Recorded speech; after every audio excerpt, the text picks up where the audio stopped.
Welcome to our alumni panel. I'm Emily Barnum, one of the school counselors here, the director of the guidance department. Thank you guys so much for coming. This is such an honor and a privilege to have you back at your alma mater here, Swampscott High School. So we today have 4 fantastic students to represent some different paths, different journeys on their way to college. Everyone kind of has a little bit of a different experience in different locations, at different types of schools. So today we're really excited to learn a little bit more about your process and your path, kind of some of your hopes and dreams and goals, and any of the things that you want to tell us or share with rising seniors or future grads about what was really important to you or something particularly meaningful, anything that surprised you. Just really looking to hear from you guys, the experts, kind of right now. So today we have Matt Moran, class of 2017, Tenley Seidel, class of 2018, Anna Marston, also class of 2018, and Gabby Lariviere, also class of 2017. So I'm going to pass it over to you guys. You can start. You want to start here, Matt? Yeah, sure. All right, great. So I go to Stonehill College. I'm a sophomore, and I'm a double major with math and secondary education. Hi, I'm Tenley. I go to Duke University. I'm a freshman, and I don't know what I'm studying, most likely history or English or public policy. Time shall tell. I'm Anna. I'm a first year at the University of Richmond, and I'm also undecided because we declare at the end of our sophomore year, but my plan is a double major in leadership studies and psychology. My name's Gabby Lariviere. I'm a sophomore at St. Michael's College in Vermont, and I'm an environmental studies major with hopes of eventually doing the Peace Corps after school. Yeah. Great. Awesome. So everyone kind of on a different path. Can you talk a little bit about, anyone can kind of go first, a little bit about your experience in high school and anything that pushed you in one direction or another with regard to some of the majors and sort of hopes that you've identified? Yeah, so I feel like from a definitely in high school, I learned early on that I definitely wanted to be a teacher. I liked the idea of school. I feel like I played the game of school well. And so like that's what kind of motivated me. And I always kind of had an interest in math. And so I took it upon me to kind of identify where my weaknesses were. So I became a teaching assistant in the math department my junior and senior year. And that definitely led me to kind of become more active in wanting to be a high school math teacher because I like the content, I like the age level, and I like the difficulty of the content, and I like the enthusiasm of the students, whether it be good or bad. Or so that's what led me to be my majors in college, because if you're an education major at the secondary level, which is high school, you need to double major with the content area that you want to teach in. So for me, it's math. But that's definitely what led me to kind of decide what my major was. That's awesome. So you'll end up with 2 majors in education and a math major. 2 for the price of 1. That's great. That's definitely a good way to look at it. Okay, great. I would say the first time that I really discovered how much I loved history was in Mr. Mastronzi's junior year A-Push class. And that was the first time that I was like, I love storytelling, and I think I've loved that from the theater perspective, and I'm planning on minoring in theater studies, and so the opportunity to tell stories is kind of like what I'm looking for in my majors. So English has a really beautiful chance to look at how we read and how we communicate, but then history has the really cool chance of looking at our past to kind of see how we're going to communicate forward, and then public policy is all just about communication and how the government can be structured and how we're best communicating with the public. So I think that's kind of like the approach I'm trying to take with any of my majors, but I have no idea what it's actually going to end up being or looking like. Sounds like a really interesting combination, though, tying them all together. Are you able to also incorporate theater into your life, whether in terms of the curricular activities or extracurricular as well? Absolutely. Every college that I visited has really strong after class, I don't know, not after school, clubs and organizations and really wonderful opportunities. I'd say a cappella is a really cool thing that I hadn't considered at all when I was in high school and wanting to do, but it's a great social community. And then our school has really fun musical theater groups. And so that's something really great to do in addition to your classes. I think it's really important to get involved with social groups at your very first semester. Just even on a minimal basis, just so that you can meet some people because you're kind of a new fish. Right, and I think we would say the same thing too. We just had 9th grade seminars, and we said the same thing about high school, and I think you guys would probably agree at this point, kind of on the other side, that it's so important once you get to high school to kind of jump in, try new things, meet new people, as you say, develop your interests, regardless of what those interests are, just kind of feel things out in terms of your new school and community. You mentioned a cappella. For those of the audience members that don't know what that is, could you just tell us a little bit more about what a cappella is? Yeah, absolutely. It's singing without music or instruments, and it's kind of goofy. It's fun. It's whatever. And there's different clubs will take it of different importance. But I think the cool thing is that at each school, it's really, really social, and it's a really great way to like have mixers and meet different people. And so I think even if you're not really that involved in singing, you don't have to join like the most important musical group. And it doesn't have to be a cappella, but just any group that doesn't necessarily like take itself too seriously and isn't too bent on whatever activity they're doing. Because I think it's important not just get involved into something that like really it's great to have something that really values the job that you're all doing together, but I think it's equally important to have something that has the really great social aspect. Right. So that's why I'm stressing that. Yeah, it has such a great energy about it too, a cappella. Right, yeah. Exactly. But whatever, I think it's just important to get involved when you're a freshman, because I think when you're going into high school, everyone's like, oh, get involved in so many clubs. And then it's easy when you go to college. Like at first I was thinking like, oh, I want to take some time off. But I think you should find like what your passions are and what your interests are, and just do something even on a minimal basis, because it means meeting more people. And I've found that's who my friends who are joining even like one club that can meet outside people are the happiest. Great. That's so good to hear from you. And I think if all those combinations of your majors don't work out, you've got a home here in guidance counselor life. You can make a great counselor, Tenley. Awesome. Tell us a little bit more about your majors and your path and kind of where you're at. Okay, so in high school, I never really knew what I wanted to do. My dad does like finance and stuff, and I knew I didn't want to do business or accounting or anything like that, because I'm definitely more of a social science, humanities person, and I knew that from the beginning because I didn't. No offense, math. I didn't love math or science, but and then my junior year, I won't forget this, in Mr. Kohut's AP Lang class, we listened to a podcast about gun violence in Chicago, and it like really, really impacted me, and I knew I wanted to do something to help people, maybe not necessarily with gun control or gun violence, but I just knew I wanted to do something in helping people. And then taking AP Psychology with Miss Lesnever really helped me learn it from a psychological perspective, and I especially love social psych. So, and my mom was a psych major, and she was telling me about it, and I was like, wow, I really want to study that. So I tested it out this semester, but because I tested out of the first level, I was in the research methods course, which isn't really psych, actually. It's more stats, and it was really tough, but my professor was a really huge role model to me and huge help with that, and she was like, please don't give up. I know this class is discouraging. It's dry material. So I was like, I'll do it. And next semester, I'm actually doing a lab course where I do my own research on PTSD patients at a child advocacy center, which I'm really excited for. And that's the benefit of going to a smaller school. And there's 3 people in that lab, and then my professor, who's also a psychologist, like atop of being a professor. So getting her perspective on everything is like really awesome. And then when I applied to Richmond, I knew they had a leadership studies school. It's called Jepson School of Leadership. And I didn't really know what that meant. No one does.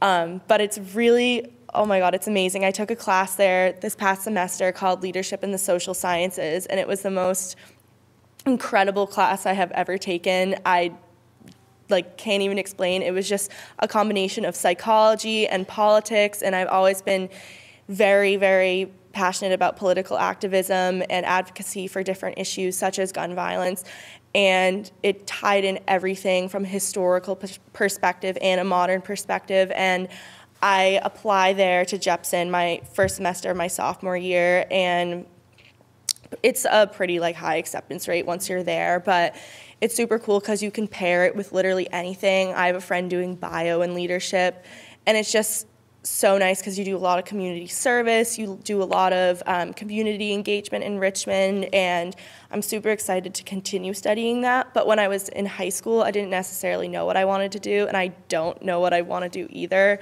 Still, whether that be go into law school or work for a nonprofit, I have no idea, but I know that I'll be supported by my professors, and it all started from like Mr. Kohut's class and also Mr. Mastronzi's class as well that Tenley was talking about. So yeah. That is so awesome to hear. We have such excellent opportunities, you know, that you were inspired in high school and now you're really connecting them to the work that you're doing. And it sounds like you guys are all able to be so hands-on at school, which is amazing. What an incredible opportunity to be in a lab with only 3 other students and your professor. It sounds like you'll get some amazing advice and suggestions and really like an ability to connect with the content. That's awesome. Gabby, tell us a little bit about your environmental studies plan and what you've been up to on campus. So in high school, I was a pretty good student, but I can't really pinpoint like a favorite class or a favorite teacher. I just kind of was into like a lot of different things. So that's why I chose a liberal arts school, because that like offers me a wide range of different classes. And so from that, I remember taking Green Scholars with Miss Wilbur senior year and just being really into that class, like project-based learning and like being outside and like working with other people. Like it's a really a community-enriched class, I felt like. And I really liked that style of learning. I took a passion with that, so then I chose environmental studies as my major. And so at St. Mike's, a lot of the classes through that major are outside. So one of my classes was environment and society, and that was one of my favorites. And so I'm into writing too. So that class we read like a bunch of different pieces like from Emerson and Thoreau, and we read poems like outside and just like discussed and like analyzed the poems out there, and that was probably one of my favorite classes over the past 2 years that I've taken so far. And on campus I'm an eco-rep, so we work with UVM, a big school like down the road from us, and we basically start environmental projects and like outreach programs with students on our campus and their campus. So we do meatless Mondays, so there's no meat in our cafeterias because meat takes up a lot of fossil fuels, so we just try to like educate the campus on that and the community, and we do projects like that, which are really fun. I'm also big in volunteer work. I'm a part of my school's MOVE program, mobilization of volunteer efforts. I went to Hartford last year for 2.5 weeks, and I taught in a school, like an elementary school with low-income kids, and I really liked that. And then this winter break, I'm going to New Orleans to build schools for 2 weeks. Yeah. That's awesome. It sounds like you're already like deep into the education piece and the community aspect and kind of having, like you said, really rich experiences. That's awesome. Before we move on to sort of talking about the application piece, we had been talking earlier before we sort of are presenting about AP level classes and kind of how that's affected your ability to accrue credits. And, you know, certainly AP isn't for everyone, or lots of APs certainly isn't for everyone. And I think, you know, it's always, regardless of what you're talking about, it's always kind of great to evaluate both the advantages and disadvantages. And I think, you know, in some cases, APs have super advantages, and you guys were the ones to kind of bring it up before, not just in terms of inspiration, but in terms of like actual concrete credit. Would you guys be willing to talk a little bit about that and kind of how it affected you and what you might say to high school students as a result? I think to anything there's pros and cons. I think that's the first thing to look at it. I think I took altogether 6 or so AP classes from junior and senior year. So in my opinion, I think obviously it's giving you an opportunity to dig into content deeper than if you're just in a regular level class. I think that's first and foremost. That gives you the opportunity to kind of widen your knowledge of a particular topic. But when you're in college, obviously you need a certain amount of credits to graduate. Right here, I don't know what that number is, but in college, at my school, you need 124 from all 4 years. So from the classes that I got credit for, I got 6 credits. Now, I didn't get to opt. I could have opted out of a math class, but the psychology class I didn't get to opt out of because the requirement that it counted for, I had to get through my major anyway, if that makes sense. It's kind of confusing, but that's the idea of it. My personal opinion is that I think there's a big, in my opinion, I think there's a big move to kind of take as many APs as possible.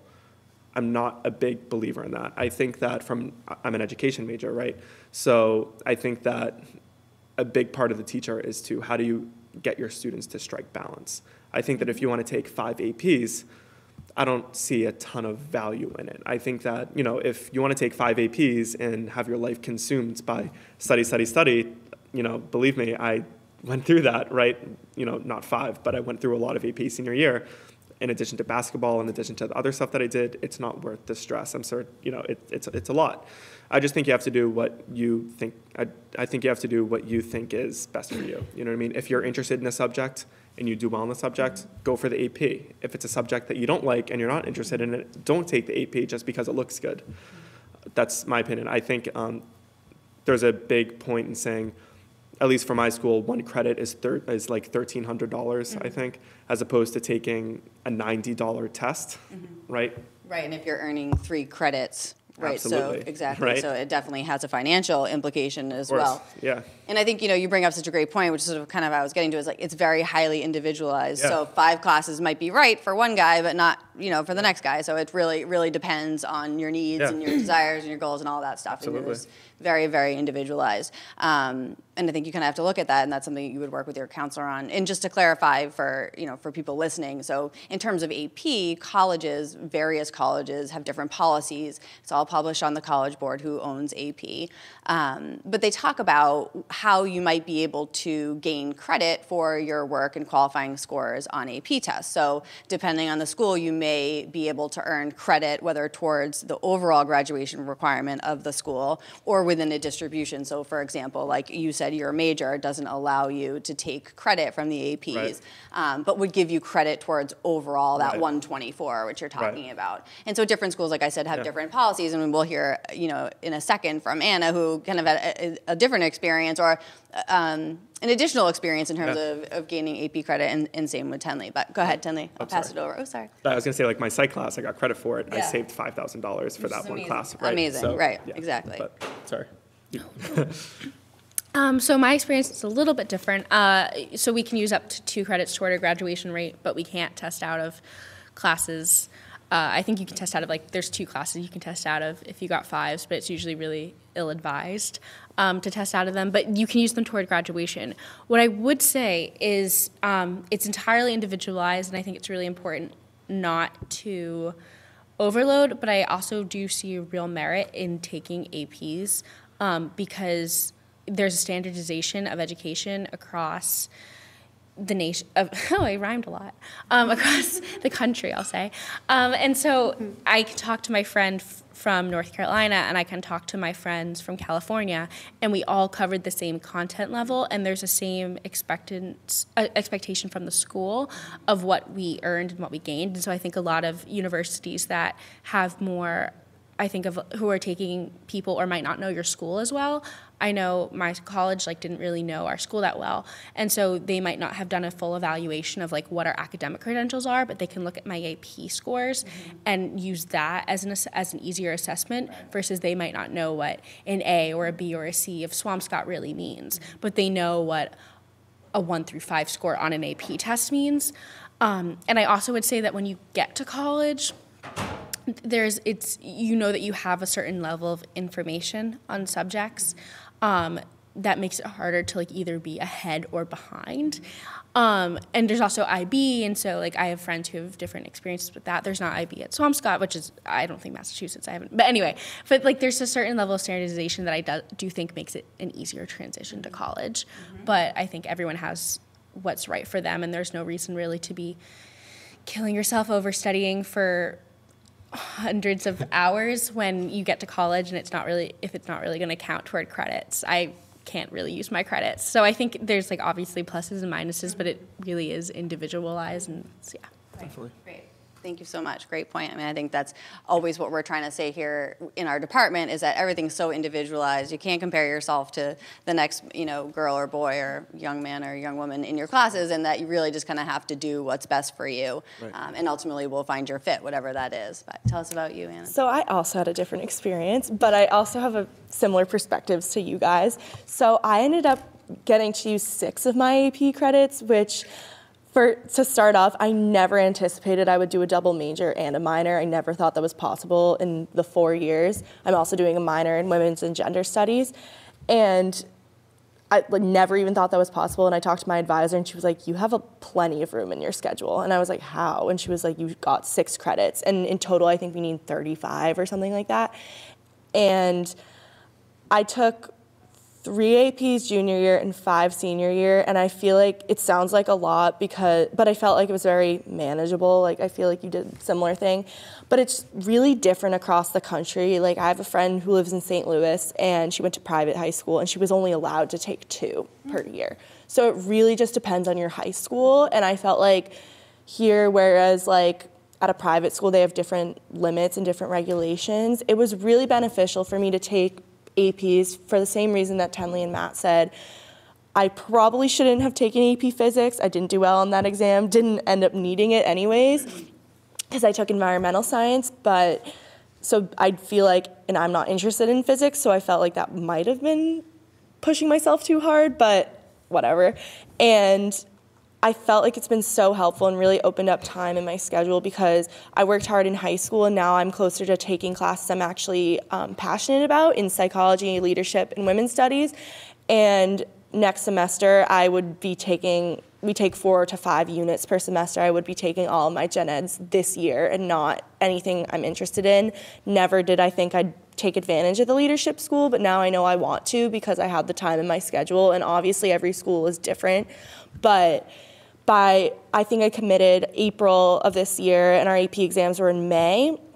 And obviously, I looked at the policies of how much AP credit they take.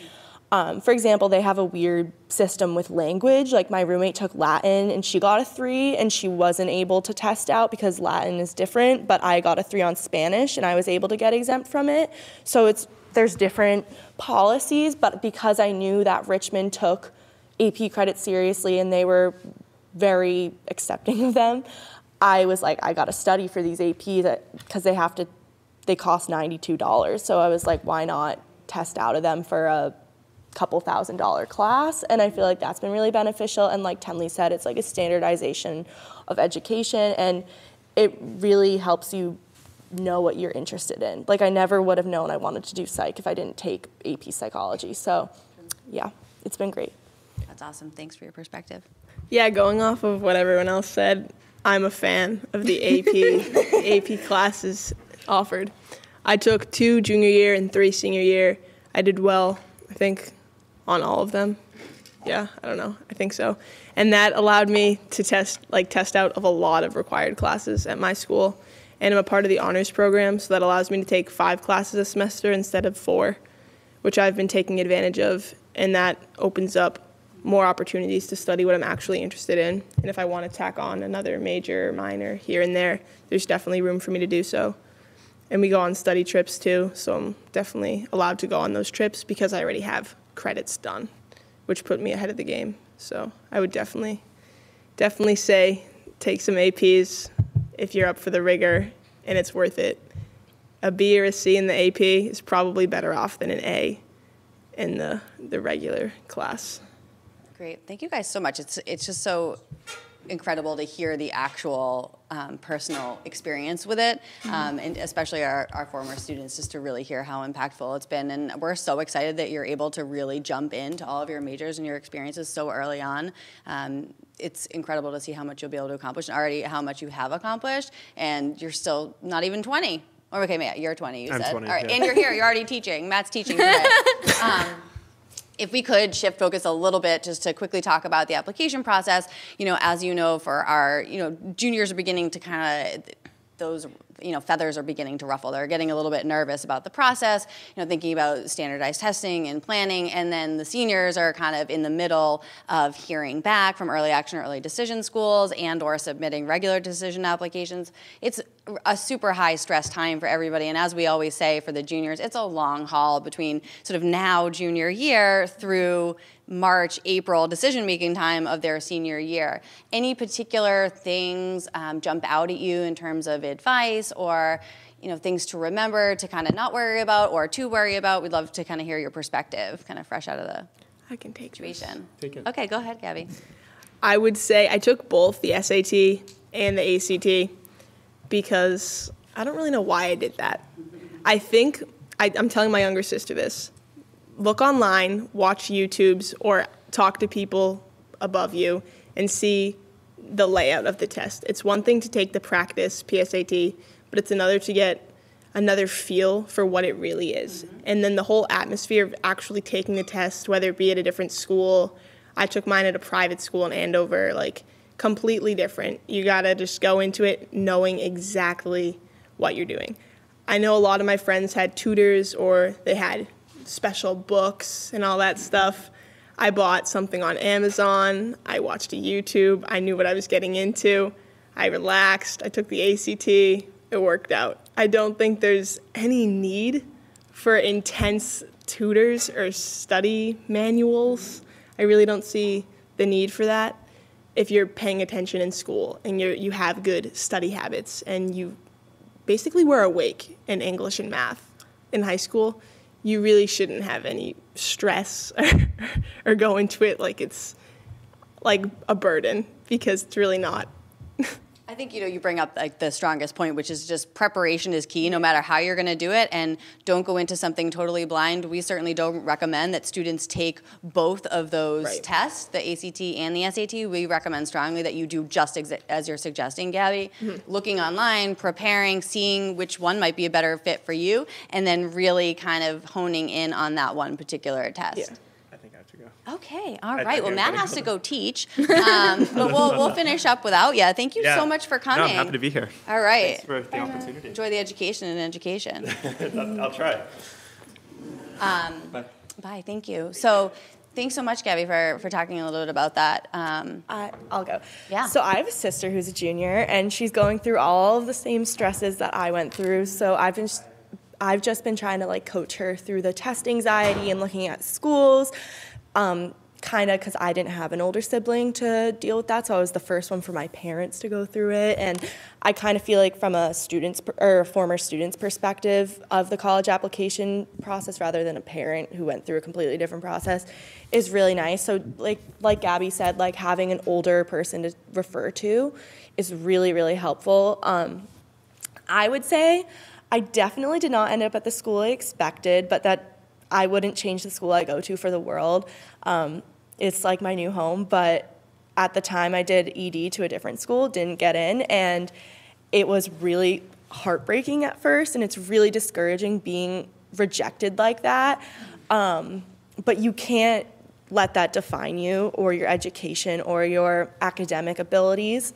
Same with the score on a test. I struggled with the SAT and the ACT as well.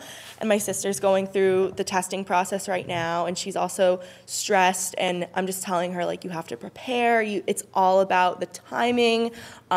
It's not about the skills. You know more than you think in English and math, but it's just about test taking. And I was never the best test taker. I had really high test anxiety, especially when it was timed. So it's definitely about just having strategies, having things to calm you. And yeah, taking it more than once with different preparations is really helpful. And there are plenty of schools that are test optional these days. And I found that a lot of the schools I ended up applying to were test optional and ended up being really high candidates for the schools I wanted to go to. And like I said before, like no score or academic acceptance defines you, and you will find the right school for you. I know that sounds cliche, but I never envisioned that I would end up at Richmond originally, and I'm so happy I applied because I didn't even visit it before applying because I was like, oh, I don't want to go to Virginia, but it ended up being one of the best things that ever happened to me. And I'd say with the application process, getting it done like before the deadline so you have time to go over it, and making a schedule for yourself for like, oh, I'll do the supplements for this school on this day. I'll fill out the Common App this day. I'll fill out my resume this day. And also making like strong relationships with your guidance counselor is very important. I think having the guidance while applying to schools is really helpful and needed in a stressful time. I felt like the first quarter of senior year was really hard for me, balancing sports and college applications and then regular school. That was a lot, but you just have to like take a deep breath, talk to your guidance counselor when you need help, talk to your parents, talk to someone older, and then visiting schools from a student's perspective, not just like the tours. If there's a school you're really interested in, reach out to a student who went to Swampscott or didn't, and be like, hey, I'm interested. Even if you barely knew them, they'll be so excited. I get so excited when people are interested in Richmond, and getting it like the full experience from a student there is a lot more meaningful than like a tour, because you really get the full experience. But yeah, that's what I have to say. Great, thank you so much. Kind of to echo that, I'd say the best advice that I got throughout the college process was actually last year at this panel, Ella Parker. And what she said was, I was going through the heat of, it's right before you're either getting back some EA or you're about to submit.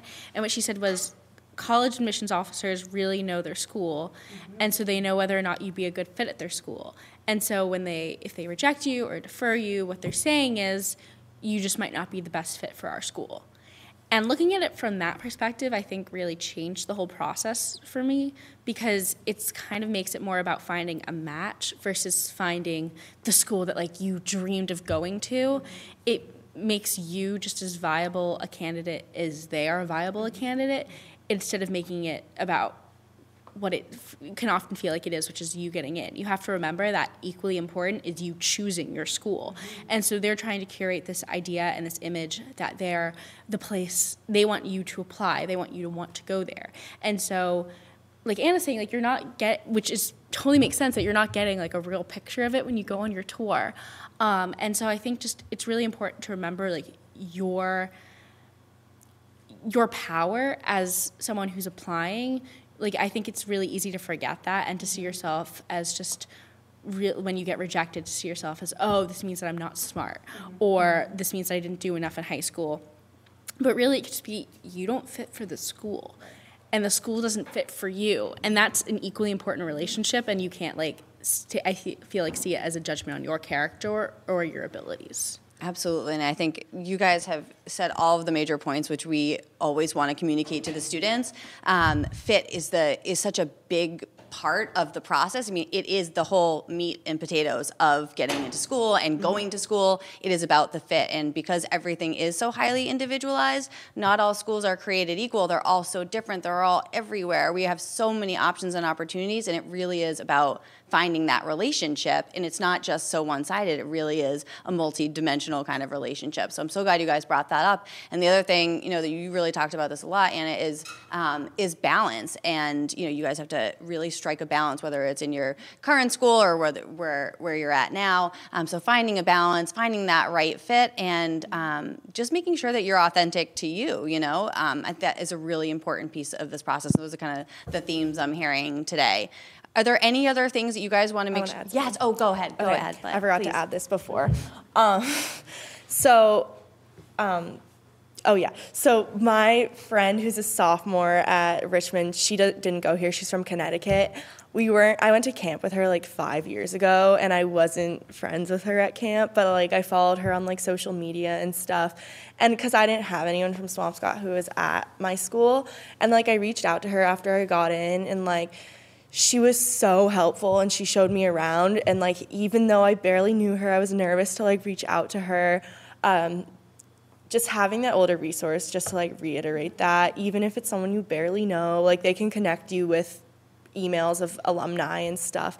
And I just like wanted to emphasize how important that is. Thank you so much. And I wanted to mention to you guys and to the audience that we have continued to work on, we're calling it our Alumni Project, but sort of the objective of the project is to create a database of alumni of any year, really to maintain those connections with our former grads and to help increase opportunities for our current students, and just to help promote the positive community connections that we do have that thrive in this community that I think we just maybe don't know a lot about. Or don't know enough about it, as maybe rather how I should say it. And so thank you so much for being a part of that, and we'll definitely get your contact information, and stay tuned to our website, our guidance website for student and alumni news, where we'll feature you guys, and we'll definitely keep your contact information so you can be in that role to help younger students, and we'll, you never know who you'll want to find too that's on there, who might be in the field of study that you're interested in at this point. So stay tuned to that, and if you don't already follow us on Twitter, please find our Twitter handle at at SHS Guidance DPT. But we love you guys. It was so nice to see you today. Thank you so much for your time. Really appreciate it. Thank you.